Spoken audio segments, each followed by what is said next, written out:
Sí, está con nosotros también. Disculpa que hemos estado bastante atareados con las entrevistas.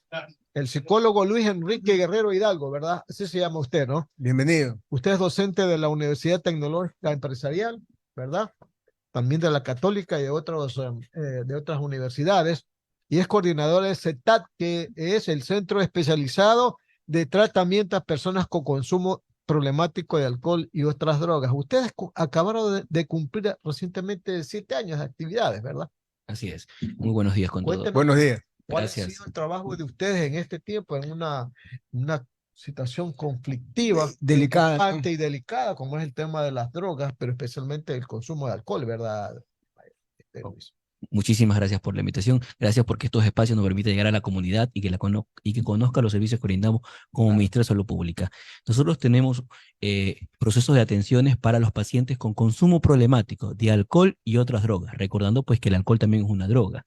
Dentro de la clasificación de las drogas se clasifican como depresoras, estimulantes y alucinógenas. Y el consumo también se divide. Desde allí es importante poder identificar cuáles son las atenciones que se deben dar encaminado al consumo que existiese. Si hay un consumo experimental, ocasional, habitual, dependiente o problemático. Y el Entonces, consumo de alcohol es el mayor. en nuestro país el De consumo de consumo. tabaco y alcohol es el consumo que mayormente se Tabaco da. también. Alcohol y tabaco. Así es. Oiga, y bueno, yo le decía que habían cumplido 7 años de actividades, ¿verdad? Que cuánta cantidad de jóvenes, digo yo, ¿no?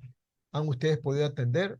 ¿Cómo es la operación para atender a estos jóvenes que tienen problemas de adicción? Claro que sí. Nosotros en el Ministerio de Salud Pública, en el Centro Especializado de Tratamiento de Alcohol y otras drogas, que cumplió 7 años de atención, Ya. hemos tenido más de 7.000 atenciones a nivel de este tiempo y hemos graduado dentro de nuestros espacios más de 400 adolescentes, donde lo hemos insertado a la sociedad de manera activa y productiva. El proceso que brindamos nosotros es un proceso residencial, quiere decir que el paciente se encuentra interno de 6 meses, un tratamiento de 6 meses, donde pasa por algunas fases para poder trabajar la problemática del consumo de droga.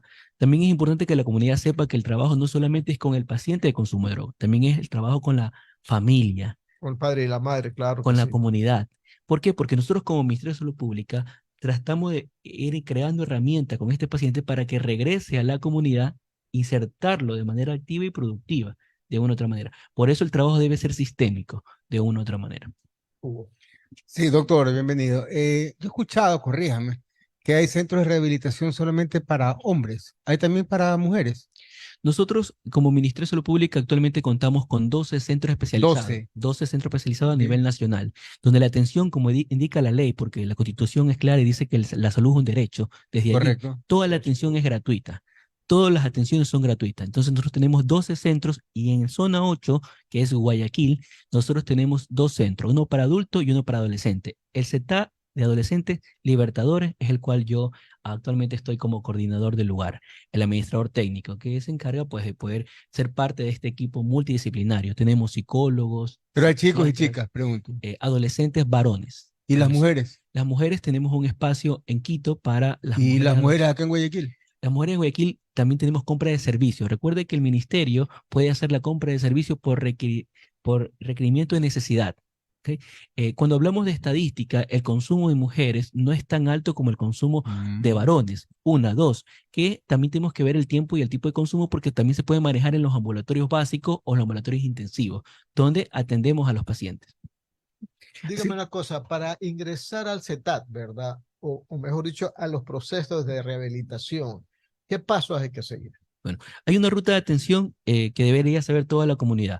Una de ellas puede ser el 171, pide una cita con el psicólogo más cercano de su centro de salud, donde el paciente va, se acerca y el psicólogo hace el diagnóstico. ¿Por qué es importante el diagnóstico? Porque partiendo del diagnóstico se le va a dar el servicio que requiere el paciente. No es lo mismo para todos, así no funciona el proceso de salud mental. Dependiendo del diagnóstico, del tipo de consumo, el tiempo de consumo, vamos a brindar los servicios. ¿Qué pasa? En la ruta de atención, el paciente llega al centro de salud, que es el primer nivel, el psicólogo le atiende, identifica qué tipo de consumo es, qué consume, qué tiempo de consumo, la frecuencia del consumo, y dependiendo de eso, le va a brindar los servicios. Si es un consumo ocasional, es probable que este paciente sea trabajado en los ambulatorios básicos o intensivos. Si es un consumo experimental que ha consumido solo una vez, necesita ser trabajado en la parte ambulatoria. Pero si es un consumo dependiente, problemático, debe ser atendido en los centros especializados, donde el proceso es de internamiento. ¿Por qué? Doctor, Porque ¿y este el paciente, fentanilo cómo está? el fentanilo es, bueno, recuerde que es un opioide bastante fuerte, que sirve sintético, por cierto, 50 veces más que una heroína. 100 veces, algunos autores hablan que es 100 veces más fuerte y 50 veces más que una heroína. Sin embargo, en la actualidad, nosotros como ministerio no hemos reportado, no hemos tenido dentro de un paciente con estos casos, con este consumo de droga. Lo que sí tenemos actualmente son consumidores múltiples, o sea, o policonsumidores, que consumen varias drogas a la vez. Desde la clasificación de las drogas, cuando hablamos que las drogas son estimulantes, depresoras, alucinógenas, como la cocaína, la heroína, el cannabis, cuando mezclan todo esto, ya el consumidor se vuelve un consumidor múltiple de múltiples drogas o policonsumidor, porque mezcla varias drogas. Cuando ustedes recuerdan, en los años 80 se hablaba mucho del cannabis, de la marihuana. Claro. En los años 90 comenzaron a hablar de un poco de la cocaína. Y en los años 2010, 2010 para acá se habla mucho de la H, de la heroína, pero en la actualidad el consumo es un consumo múltiple. O sea, los consumidores están mezclando estas drogas para poder consumirlas de una u otra manera. Por Y eso no tenemos un solamente policonsumo. se mezclan drogas, una serie de elementos más que uno a veces dice, pero ¿cómo que residuos, madera, excrementos de animales y todo eso, ¿no? Por supuesto que sí. Por eso las drogas actualmente son más fuertes, se llaman drogas agresivas. Y el síndrome de abstinencia y el síndrome de tolerancia se da mucho más rápido. ¿Qué es el síndrome de la abstinencia? ¿Qué es el síndrome de la tolerancia? Es que cuando uno comienza a consumir droga, cualquiera que fuese esta, incluso las drogas legales, como el tabaco y el alcohol, que la gente cree que no son drogas por el hecho de que son legales, son drogas.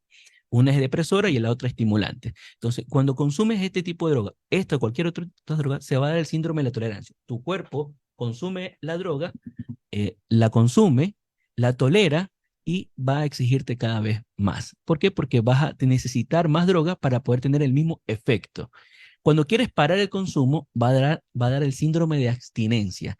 ¿Qué es el síndrome de abstinencia? Que quiere decir que con el pasar del tiempo voy a necesitar menor tiempo, voy a tener menor tiempo para tener más consumo. ¿Y ¿Qué quiere ustedes decir? como prevención qué están haciendo? ¿Están yendo a colegios a conversar, a dar charlas? Pregunto. Nosotros hacemos procesos de sensibilización, que es dar a conocer cerca de procesos de promoción de la problemática del consumo. Nosotros como Ministerio de Salud Pública estamos apuntando a la prevención, a la Correcto. promoción, porque primero es mucho mejor, segundo cuesta menos, tercero evitamos que las personas caigan en esta problemática del consumo. Estamos yendo a las unidades educativas, estamos yendo a la comunidad, estamos haciendo procesos de intervención dentro de la comunidad. Nuestras atenciones como salud mental en los centros de salud son 50, extramural y intramural. En la parte extramural vamos a hacer los procesos de promoción y prevención. Ahí tocó una palabra importante, intervención. Es cuando la familia lleva a la persona, le tiene que aceptar entrar en una rehabilitación. Sí, recuerde que ¿Eso lo dan ustedes? por supuesto que sí. Recuerde que primero el consumo no es un delito, el consumo es una enfermedad y debe ser Correcto. tratada como tal. Por lo tanto, los pacientes deben tener la voluntariedad de estar y querer estar dentro de este proceso. Y se debe ir con la familia, porque la familia también se enferma, la familia se vuelve coadicta. Y la coadicción se debe trabajar también dentro de estos espacios.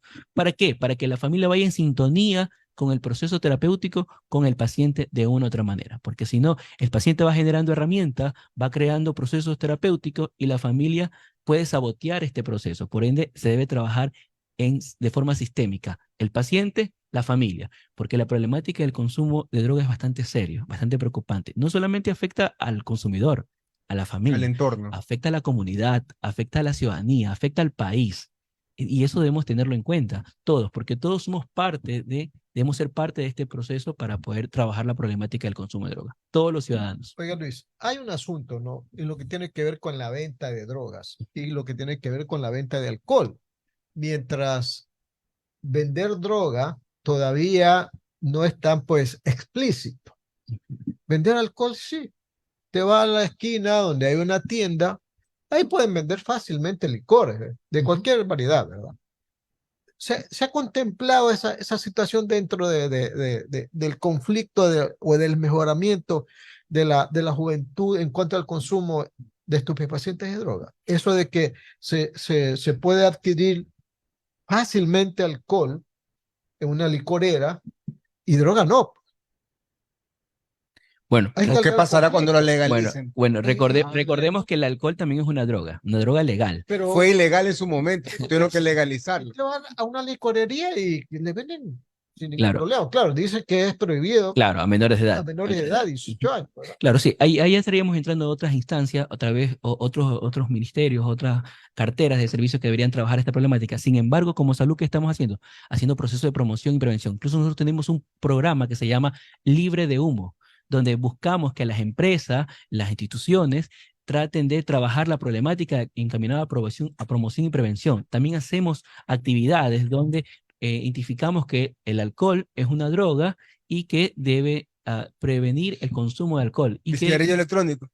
también estar dentro del consumo de tabaco. Recuerde que el cigarrillo electrónico también está dentro de una problemática de dependencia o de Así adicción. se hace sin nicotina. Así es. 10 de la Habría que, mañana, habría que evaluar 37 un poco. minutos. 10 de la mañana, 37 minutos. Seguimos en este diálogo con el psicólogo Luis Enrique Guerrero Hidalgo, quien es el coordinador del Centro Especializado de Tratamiento a Personas con Consumo Problemático de Alcohol y otras drogas. Ingeniero Mendoza, usted continúe con la entrevista. Sí, muchísimo, muy amable, doctor. Una cosa, ¿cómo se sabe cuando un centro es autorizado y cuando no es autorizado, cuando es clandestino? Porque hay de las dos. Bueno, recuerde que el que da los permisos de funcionamiento es el Axel. El Axel, para obtener los permisos de funcionamiento, ¿Qué es tenemos el Axel? pero la Agencia Reguladora de Servicios de la Salud. Entonces, esa agencia es la que se encarga de poder dar los permisos de funcionamiento. Para cumplir los permisos de funcionamiento, ustedes pueden, em, bueno, deberíamos cumplir ciertos criterios. Primero, el lugar, el espacio, la infraestructura para poder crear el centro, la cartera de servicios, los profesionales, psicólogos. Dentro de eso hay una normativa que usted puede entrar a la página del Axel y poder identificar cuáles son los requisitos para poder crear y poder crear un CETA que debe ser regulado. Recuerde que a nivel nacional, el que regula la salud es el Ministerio de Salud Pública. Entonces, debe ser regulado por el ministerio y cumplir con todos estos criterios. Como le decía, el espacio, los profesionales, los psicólogos, psiquiatra, médico, farmacia, terapista ocupacional, etcétera, etcétera. Entonces, así es como se va a ir creando los CETAT. Todos Ya. deberían llevar CETAT, los privados y los estatales, recuerde, porque CETAT realmente es un nombre que significa Centro Especializado de Tratamiento de Alcohol y otras drogas. En el caso de nosotros somos CETAT Libertadores. ¿Por qué? Porque es como el que nos diferencia, pero todos los particulares y los estatales del Ministerio de Salud Pública deben llamarse CETAT. Muy bien, clarísimo. Ahora, este del multiconsumo que acaba de usted mencionar, y con eso termino mi pregunta, es algo que yo siempre he pensado, ¿no? No puede ser que un adicto solo consuma cocaína, o solo consume heroína, o solo consume H. Bueno, H ya es la mezcla de una serie de sustancias, ¿no? Pero no existe eso, ¿no? Más bien son multiconsumidores, o sea, y ahí se hace más difícil, me imagino, que una desintoxicación. Por supuesto, recuerde que al ser policonsumidores o multidrogos o multiconsumidores, hace que la droga sea mucho más fuerte y los signos o síndromes de la tolerancia y la abstinencia sean mucho más rápidos. Ahí tu cuerpo se intoxica mucho más rápido y esto va a hacer que el paciente se vea obligado o el consumidor se vea obligado a cada vez consumir más, más y más, y más. Entonces, hay todo ahí un proceso también. Incluso podríamos hablar de los expendedores que saben que al mezclar todas estas drogas van a tener a un consumidor comprando constantemente. ¿Por qué? Porque este consumidor va a presentar estos síndromes de tolerancia y síndrome de abstinencia mucho más rápido, ya que la droga es una droga potente, la que se está expendiendo actualmente. Porque ¿Cuál es la edad promedio de los consumidores? el inicio de consumo es de 12 a 16 años, son el inicio de consumo. La edad promedio en nuestro país, la mayoría de los consumidores están de 12 a 29 años, dentro del índice de las estadísticas. Tremendo, ¿no? 12 años, imagínense, a 29. O sea, 12 años son ni siquiera, son púberes, pues, ¿no? Son en, adolescentes que están iniciando su adolescencia. Incluso dentro bueno, de nuestras instalaciones hemos atendido preadolescentes de 11 años, de 10 años, con problemas de consumo de droga. ¿Y el tiempo de rehabilitación más o menos promedio? ¿Cuál es? Nuestro proceso de internamiento dura 6 meses. Ok. De 6 meses, donde esos 6 meses se van a dividir en 3 fases. 2 meses la primera fase, la segunda fase en los segundos 2 meses y los últimos para completar los 6 meses. Dentro de este proceso de los 6 meses, como les decía, se hace una intervención integral con la familia, con la comunidad y con el participante o el paciente o el consumidor para que podamos identificar el nombre de esta persona. Entonces, se hace la intervención y también se los lleva a la comunidad para que ellos vayan, cuando cumplen 3 meses con nosotros, ellos tienen una salida terapéutica, van a su lugar de origen ya con ciertas herramientas desarrolladas para poder identificar factores de riesgo, factores de protección, van a su Para domicilio evitarlo. y regresan después de 24 horas. Ok. ¿Para qué este proceso terapéutico? Porque al final nosotros como salud pública lo que hacemos es trabajar con esta problemática, pero al final debe insertarse en la sociedad, no va a vivir con nosotros como casa No, como casa muy acogida. bien. Gracias al psicólogo Luis Guerrero por estar con nosotros de CETAD Libertadores. Nos vamos a despedir.